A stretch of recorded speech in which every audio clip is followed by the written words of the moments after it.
श्री सुखदेव स्वामी जी कहते हैं कि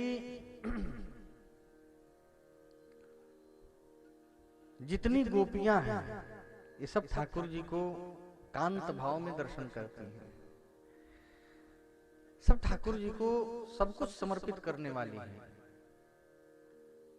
उनके श्वास श्वास में ठाकुर जी का वास है, ऐसा दिव्य भाव है। मैंने कहा ना कि गो का अर्थ होता है इंद्रिय और पी का अर्थात होता है पीना।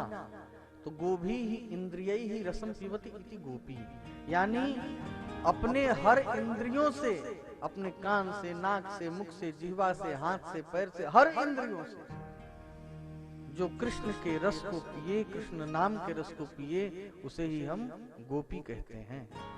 ये मत कभी समझना कि गोपी का मतलब स्त्री होता है या जो ब्रजांगनाएं हैं उन्हें हम गोपी कहते हैं। गोपी का तो गोपी एक स्थिति है। गोपी का मतलब ये नहीं कि जो स्त्री का शरीर पा गई और चुनरी ओढ़ लिया, दो चार कीर्तन में नाच लिया, वो गोपी हो गई ना, ऐसा नहीं।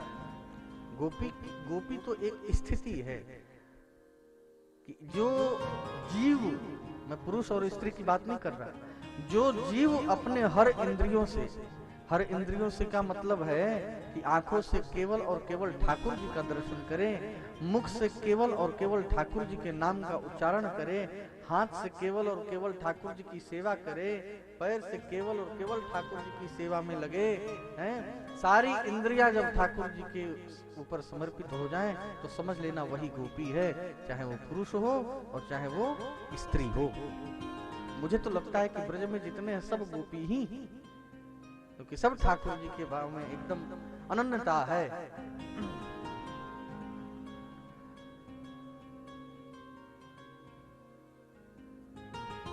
शरद पूर्णिमा की रात्रि आई, श्री सुखदेव स्वामी जी वर्णन करते हैं। बड़ा सतर्क होकर के और बड़े ध्यान होकर के इस प्रसंग को सुनिएगा। इसे हम लोग रास प्रसंग के नाम से जानते हैं। भागवत जी के जैसे मनुष्य के ये स्तन में जो प्राण है, उसी प्रकार से भागवत जी के प्राण यदि कुछ हैं तो ये 5 अध्याय जो रास पंचाध्यायी हैं, ये भागवत जी के प्राण माने जाते हैं। इसको सुनने के लिए दुर्बुद्धि का त्याग करके और सुमति का अपने अंदर वास कराना होगा। तो बड़ी सुंदर बुद्धि से आप लोग श्रवण करिएगा। श्री सुखदेव स्वामी जी कहते हैं कि शरद पूर्णिमा की रात्रि है और जिस कामना को लेकर के गोपियां वर्षों से इंतजार कर रही थी, वो आज के दिन ठाकुर जी ने सोचा कि सबकी इच्छाओं को पूर्ण किया जाए। रास का मतलब क्या होता है? रास का मतलब होता है एक भक्त और एक भगवान का मिलन। रास का मतलब क्या होता है? भक्त और भगवान का मिलन। आजकल तो रास शब्द को भी लोगों ने बड़ा घृणित दृष्टि से देखना प्रारंभ कर दिया। लोग बात बात पे कहते हैं ना कि तुम करो तो राम लीला, हम करें तो रास लीला। अरे रास लीला का मतलब समझ में आता है आप लोगों को?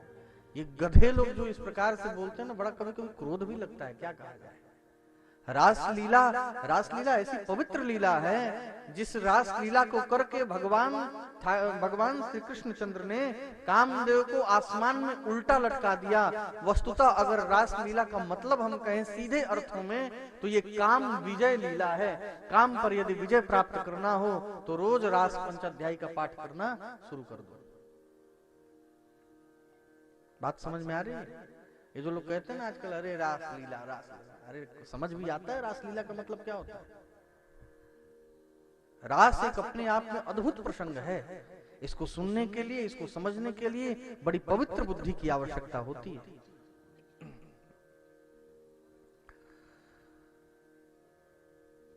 तो आदरणीय श्री सुखदेव स्वामी जी कहते हैं कि भगवान ने वेणु निनाद किया है। वेणु मतलब बंसी। और जब बंसी बजाई है रात्रि में और उस बंसी में हर गोपी को जब अपना नाम सुनाई पड़ा है तो सारी गोपियां एकदम विह्वल हो उठी। भगवान तो वेणु एक ही बजा रहे हैं, एक ही बंसी बजा रहे हैं, लेकिन जितनी ब्रज में गोपियां हैं उन सबको अपना अपना अलग अलग नाम सुनाई पड़ रहा है। ये ठाकुर जी की कृपा देखो। यमुना जी के किनारे एकदम कलकल निनाद करती यमुना जी भी बह रही हैं, और शरद पूर्णिमा की रात्रि तो देखा है आप लोगों ने ना, कैसे पूर्ण चंद्रमा खिलता है, एकदम गजब की रात्रि होती है। उसी दिन उसी रात्रि में ठाकुर जी ने जब वेणु निनाद किया तो जितनी गोपियां थी सबको अपना अपना नाम सुनाई पड़ा, और जो जिस स्थिति में थी वो उसी स्थिति में भागी कस के कि ठाकुर जी ने हमारा नाम बुलाया है, तो आज हम चलेंगे। एक गोपी गैया को दूह रही थी, जैसे ही उसको सुनाई पड़ा बंसी, उसे अपना नाम सुनाई पड़ा। ललिता को ललिता सुनाई पड़ता है, विशाखा को विशाखा सुनाई पड़ता है। ये भगवान की बंसी का कमाल है।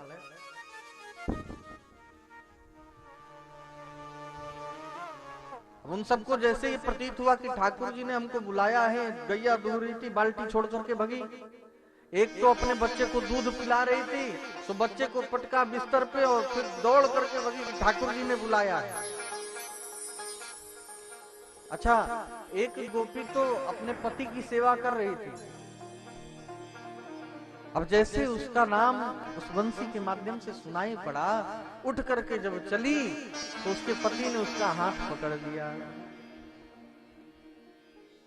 उसके पति ने जब उसका हाथ पकड़ा और कहा कि कहां जा रही हो? छोड़ो छोड़ो छोड़ो, कन्हैया हमें बुला रहे हैं, हमें जाना है। पति ने कहा कि इतनी रात को बताओ उस कन्हैया से मिलने जाओगे? ये कौन सी मर्यादा है? एक कमरे में ले जाकर के बंद कर दिया गोपी को। तो गोपी ने कहा कि इस शरीर को तुम शहद लगा करके चाटते रहना, मैं तो चली। देखिए यहाँ पे बड़ी सुंदर बात है कि जब भगवान के विरह में जीव रोने लगे, तड़पने लगे, तो उसके पाप ही नहीं नष्ट होते, अपितु उसके पुण्य भी नष्ट हो जाते हैं। और जब शरीर से पाप और पुण्य दोनों नष्ट हो जाते हैं, तब जाकर के उस परमात्मा की प्राप्ति हो पाती है। यदि आपके शरीर में पाप रहेगा तो भी परमात्मा नहीं मिलेंगे, और यदि पुण्य रहेगा तो भी परमात्मा नहीं मिलने वाले। जब भगवान के विरह से, भगवान के नाम से, जप करने से जब आपके शरीर के पाप और पुण्य दोनों नष्ट हो जाएंगे, तब जाकर के ये आत्मा उस परमात्मा से मिल जाती है। उस गोपी ने कहा कि तुम इस शरीर को बंद कर सकते हो, मेरी आत्मा को नहीं कर सकते। और अपने शरीर का त्याग करके अपने आत्मा के रूप से सबसे पहले ठाकुर जी के पास वो पहुंच गई। इसको कहते हैं गोपी, इसको कहते हैं कृष्ण प्रेम।